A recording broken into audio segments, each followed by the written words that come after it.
Ukraine pulls back from 3 villages as Eastern Front worsens, top commander says. Ukraine's top commander said on Sunday Kiev's outnumbered troops had fallen back to new positions west of 3 villages on the Eastern Front, where Russia has concentrated significant forces in several locations.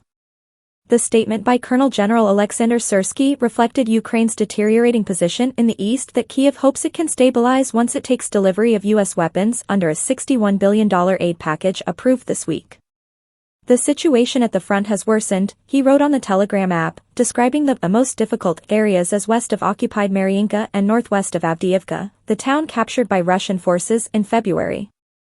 Kiev's troops, he said, had taken up new positions west of the villages of Berdikai and Semenivka, both north of Avdiivka, and Novomykhailivka, further south near the town of Mariinka. In general, the enemy achieved certain tactical successes in these areas, but could not gain operational advantages, Syrsky said, adding that Russia had committed 4 brigades to the assault. Freshly rested Ukrainian brigades were being rotated in those areas to replace units that had suffered losses, he said. His statement did not mention the status of Novobakhmutivka, another village near Berdikai, that Russia's defense ministry said on Sunday its forces had captured. Moscow's troops have been slowly advancing since capturing the bastion town of Avdiivka, taking advantage of Ukrainian shortages of artillery shells and manpower. Online battlefield maps, produced by open-source intelligence analysts, suggest they have advanced more than 15 kilometers, 9.5 miles, in the direction of the village of Okeratyne since capturing Avdiivka.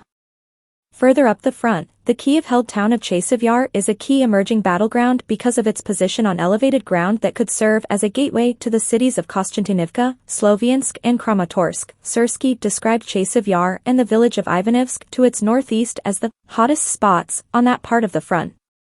Russia's defense ministry said it had repelled Ukrainian counterattacks near Chasiv Yar, what could prove a worrying development for Ukraine. Syrsky said his forces were closely monitoring an increase in the number of Russian troops in the area of Kharkiv, Ukraine's second-largest city. The northeastern city of 1.3 million, just 30 kilometers from the Russian border, has been hammered by airstrikes in recent months in what Kiev has said is a deliberate effort by Moscow to make Kharkiv uninhabitable. Syrsky said there were signs that Russia was directly preparing for an offensive in the north of the country. In the most threatening directions, our troops have been reinforced by artillery and tank units, he said. Ukraine is currently expecting a long-awaited shipment of U.S. military aid, which officials say is critical to holding off Russia's 2-year-old invasion. A Ukrainian intelligence source told Reuters this week that Russia was conducting airstrikes on Ukrainian rail lines to disrupt the delivery of U.S. weapons to the front and to complicate military logistics.